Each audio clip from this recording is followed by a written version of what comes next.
Здравейте, приятели! Добре дошли! Днес ще разгледаме виралните клипове от седмицата. Когато искаш да направиш собствено превозно средство, но вместо това изглеждаш като герой от бъдещ филм за рециклиране.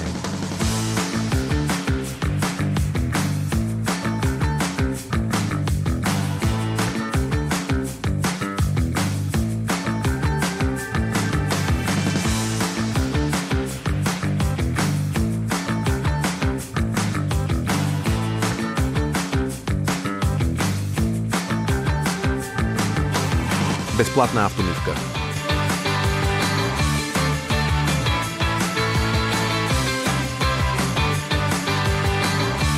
За всички, които обичат плуването.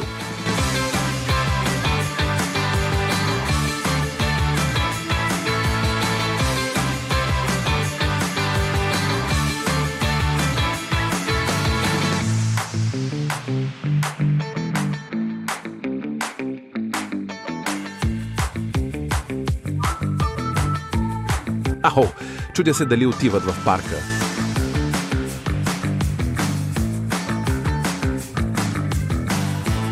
Изглежда някой е изпуснал купона.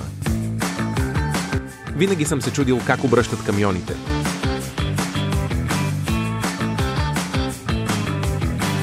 В България се оплакваме за лошите пътища, а в Индия си имат водни атракции за пътища. В Китай хората работят усилено. Бас ловя, че няма да стигнат до сервиза на ход.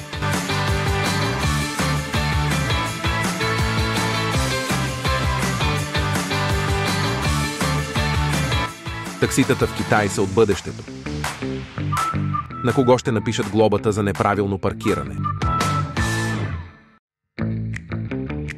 Строителните работници в чужбина са толкова талантливи, дали не биха могли да ни наредят жълтите павета.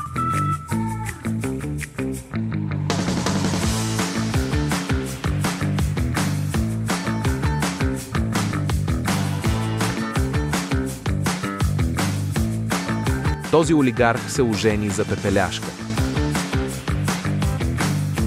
Този човек не чака сервиз, той сам си е майстор.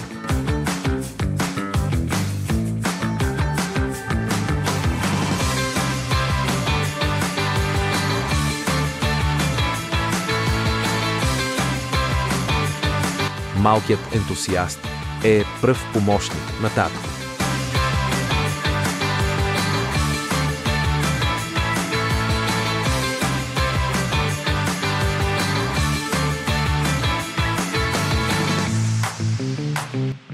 Тези шофьори от Азия са толкова умели.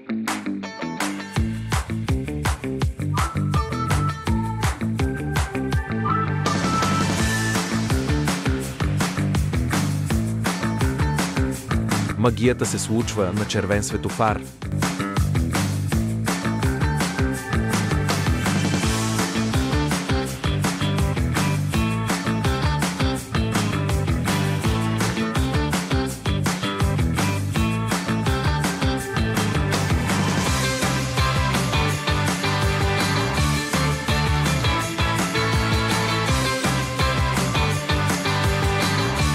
Благодаря, че бяхте с нас. Последвайте ни за още вирални клипове.